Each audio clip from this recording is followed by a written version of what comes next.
Binge the full week of The Ray Taylor Show ad-free over at inspireddisorder.com/plus. This is The Ray Taylor Show. Ocean's 8 is a movie that came out, 2017. I'm going to guess 2017. No takers, 2018. 2018, Ocean's 8 came out, and it was, I don't know, maybe at the tail end of a trend in movies where they were releasing female versions of movies, of classics, in somewhat of like a reboot sequel kind of a universe type of a way, similar to like the Ghostbusters reboot that had an all-female cast. This one, obviously, then there was all those other ones that I'm not thinking of right now. Maybe there was that many, but this is one of them in that kind of oeuvre of things where they were doing the female reboot of. And I really enjoyed this. Watching it again, I remember liking it in the theater when it came out. I think I actually reviewed it in one of the early episodes of The Ray Taylor Show. This one directed by Gary Ross, also the screenplay by one of the credited screenwriters. So no more Soderbergh. And you do miss that cool, slick Soderbergh style. I really appreciated the visual aesthetic that Soderbergh brought to the first three of the reboots, I guess you could call them.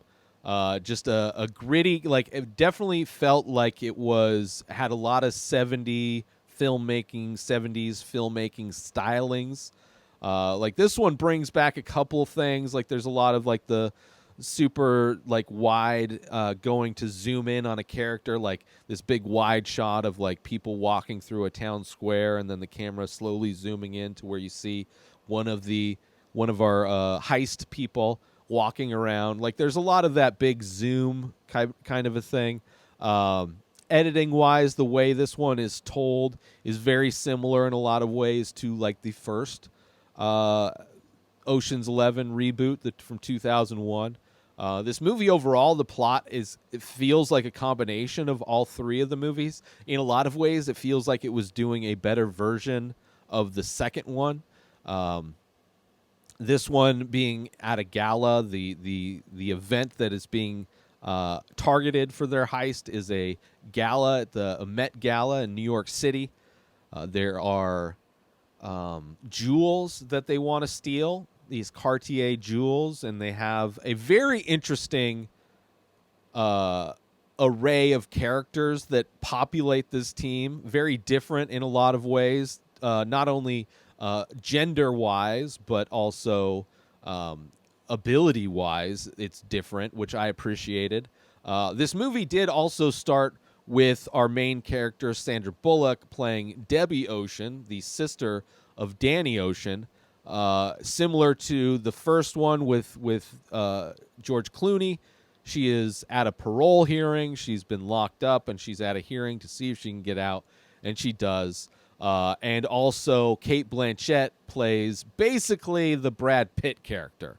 Like, she embodies Brad Pitt in a way. Like, I wouldn't say she's doing an impression of Brad Pitt, but they put off the exact same vibe. The kind of cool, under pressure, kind of the brains behind everything in a way, kind of working behind the scenes to make everything happen. Her character's name is Lou, Cate Blanchett. So those two aspects are very similar to the first three. But the characters, all the characters that make up the team, because it's like a different job, because they're women, and even the fact that they are that Debbie Ocean is specifically getting all women is part of the narrative, that women are just ignored. They're not there to for anybody to pay attention to, because they don't want to be caught while they're doing this big heist out in the open. So their characters, you got a fashion designer played by what's her name? And of course, it's not going to be on the. I know she's got 3 names. This is horrible. Why am I doing this to myself? I should really rethink how Helena Bonham Carter plays the fashion designer. The Many Faces is an ongoing abstract ink portrait series that I started many years ago. I release a new face every day, but go to inspireddisorder.com to check them out. So many available. But as a listener to The Ray Taylor Show, you can save 10% when you use coupon code INSPIRED when you check out. So go to inspireddisorder.com/TMF, that stands for The Many Faces. Go check them out, browse the entire collection, and when you decide on a piece, or maybe multiple pieces, make sure you use coupon code INSPIRED when you check out, and you'll save 10%. As a big thank you for checking out my work, for collecting my work, and for listening to The Ray Taylor Show. And with that said, let's get back to the show. I don't even know why I bothered to even try and look up names. You have a jewelry designer, the girl from I should fucking get her name. I looked it up for Helena Bonham Carter. From The Office, her name is actually matched with her on Mindy Kaling. Is that her name? And of course, I probably wouldn't even. Yes. From The Office, who's amazing. I matched with on Twitter, on Tinder, like many, many years ago. But it ended up being some promotional thing, which is a weird thing, like to promote on a Tinder profile. It's weird. But anyway, she's a jewelry designer. There's a hacker. You got the pickpocket, the kind of Linus of the group, although she is in no way a rookie like Linus is, and in no way embodies the vibe that Matt Damon was putting out. But it's played by Awkwafina. Thank you very much. Thank you very much. I knew that one. Which I love Awkwafina in everything. She's great in everything. Small role in this one, but, just part of the team. Like the whole team is different, makes sense. They all do multiple things, which is really cool. Similar to the first Ocean's movie where everybody's kind of doing multiple roles and it all kind of comes together at the end.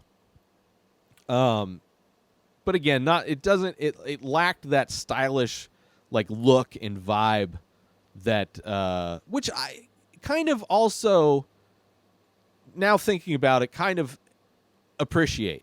Like it had some similarities with the editing, it had some similarities with the camera work, but the kind of clean, glossy style actually kind of fits the fact that it's like they're going to this fashion ball and everything, and they're stealing diamonds, and so having something that looks kind of cleaner and sharper and not that aged look that the first three Ocean's movies had. I guess in second reflection, I actually kind of appreciate that fact. It kind of works better for this remake.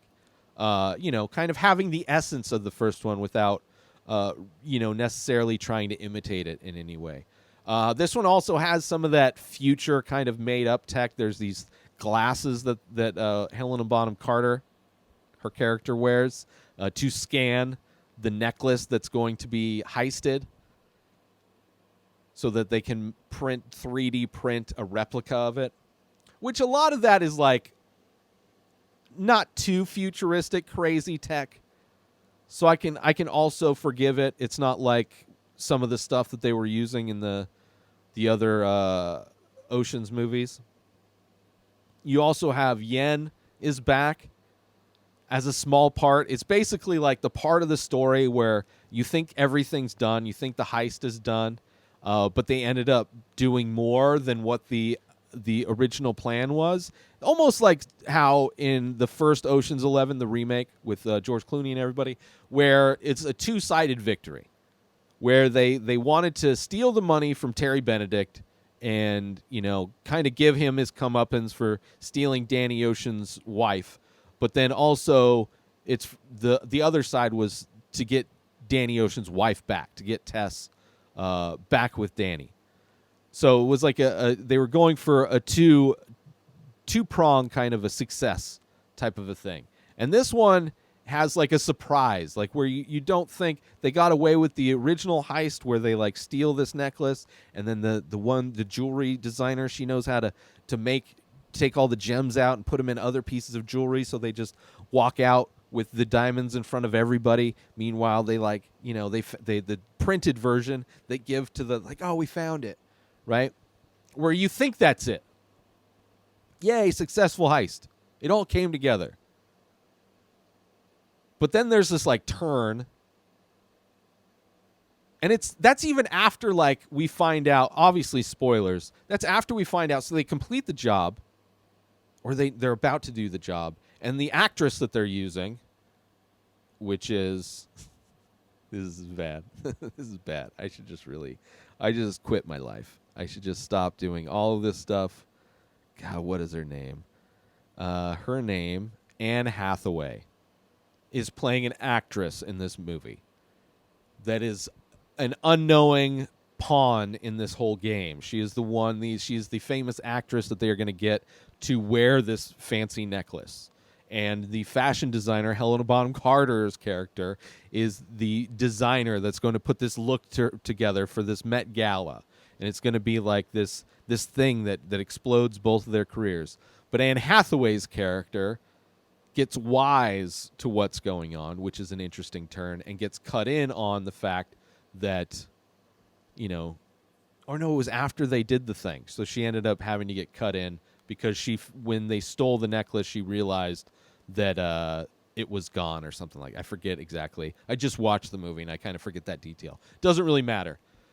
But they cut her in on it, and that's not even the twist. The twist is the fact that, not set up at all. It's just like this side thing that they're like, oh, yeah, by the way, we also did this. Yen came back to steal all of the jewels that were on display at the Met Gala, of like the royal jewels or whatever. I don't know what they were. But it was, instead of one necklace, there was like 8 other necklaces. So similar in a lot of ways to the end of Ocean 13, where they steal the necklaces from Willie Bank. Similar thing. They're stealing multiple necklaces on top of the intended heist. Join Inspired Disorder Plus today. Head on over to inspireddisorder.com/plus to join. Membership includes members-only discounts and deals. You get access to the Ray Taylor Show completely ad-free, as well as bonus episodes. You get access to the complete live painting archive. You also get access to every single podcast ever produced by Inspired Disorder, hosted by Ray Taylor. You get access to Ray Taylor's personal blog, as well as the opportunity to ask me any questions. So if you want to start a podcast, you're into art, ask me anything. And so many more things are being added every day to Inspired Disorder Plus. So sign up today, become a member, head on over to inspireddisorder.com/plus and become an Inspired Disorder Plus member today. So I kind of appreciated that. I was like, oh, that's cool. Like, oh, they gave us 2 heists. They gave us one heist that was kind of fun. They put it all together. Everything worked out. It came, it was a fun heist movie. And then there's like, oh, by the way, here's this other side heist that we got. And then that bumped all of their paydays like way up. Like exponentially. Like they all made 3 times more. Which I thought was fun. And then something they also did afterwards. So after they got, success, they did everything. And on top of that, they got a huge bonus because they unknowingly stole all of these other things.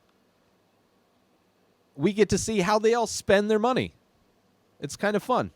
It's, you see like Cate Blanchett with her motorcycle riding across like she's Trinity from The Matrix. You got somebody, the Anne Hathaway is like a director now.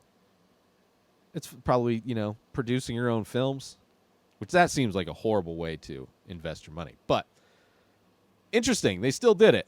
And on top of that, which is kind of similar in some ways to the first Ocean's movie where it had like the 2-prong effect where he's kind of getting back at this guy that quote unquote stole his girl, Terry Benedict. In this one, Sandra Bullock's character, is framing her ex for the lost Cartier necklace that gets stolen. Not the other one, because they don't know, because they had the replicas, so nobody knows that those were even stolen. But the Cartier, eventually, it gets back, and then they look, and then they see, and they have a insurance investigator that's there. It's kind of fun. So it had the two-prong effect of framing the ex, which, it like at the end, it had like all of these extra, like, oh yeah, and we did this, oh yeah, and we did this, which is kind of fun. I enjoyed it. You know, I would say it is. I'm going to do on Sunday. I'm going to do my top. I'm going to rank the Ocean's movies, the Ocean's 11 movies, starting from the original from 1960, and then ending with this one. I'm going to rank all 5 of them in my top 5 on Sunday, so you can see where it ranks in all of those. But I did really enjoy it. Surprisingly, like where it fits in the order is surprising. I wouldn't have necessarily guessed that if I had to rank them before rewatching all of them. So I'm glad I did. And I think they're doing an Ocean's 9. I think they might be doing a 9 and a 10. It would make sense, which I'm down for.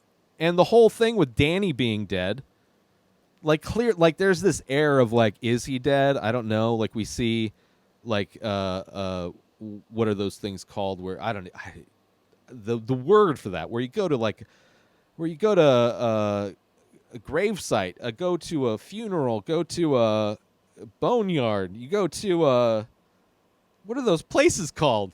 You go with a bunch of dead people and you got the tombstones, but it's not the tombstone part. Graveyard?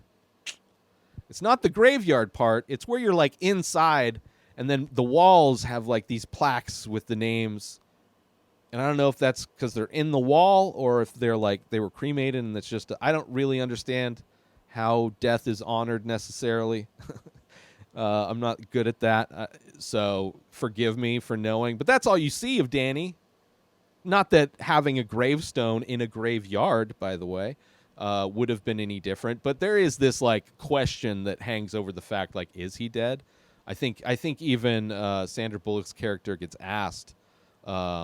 Debbie Ocean gets asked if she thinks her brother's dead, and she doesn't really know. She doesn't really care. They're not close. But if they do more, you could easily see him coming back. Even like maybe they're both on a thing and like they're competing on a thing, sibling rivalry heist. That would be much better if they were going to do Ocean's 9. Have it similar to Ocean's 12, where 12 was like a battle between the Night Fox and the Ocean's crew. This Ocean's 9 could be a battle between the different Ocean siblings. That would be fun. And then you realize that they're both in on it together, and everybody wins. I don't know, but I would enjoy it. I don't know how they would be able to bring back all of the characters. Like, I don't know how a fashion designer is always going to help in a heist situation. I don't know how a jewelry designer is always going to help in a heist situation. Obviously, the hacker and the pickpocket, that's a no-brainer, but they might have to reformulate the teams a bit. Or maybe not. Or maybe it could be a thing where they're, stealing another fashionist. Who knows? There are far better writers out there in the world than me. But yeah, check out Ocean's 8 if you haven't already. I really enjoyed it. A lot better than I thought it would. And probably out of the movies that had the female remake, I enjoyed this probably the most out of all of them that were made. New episodes of The Ray Taylor Show come out every single day. Subscribe on YouTube and everywhere our podcasts are found. Binge the full week over at inspireddisorder.com/plus. Buy Ray Taylor Show merch over at inspireddisorder.com. And follow the show on Instagram at Ray Taylor Show. Have a wonderful day, everybody. Peace out! Today is the day where you wake up and you realize that everything that you've been dreaming about, everything that you've been wanting, every goal and wish and hope that you've ever had can become real. Dreams can come true. What you manifest in your mind, you can bring to reality.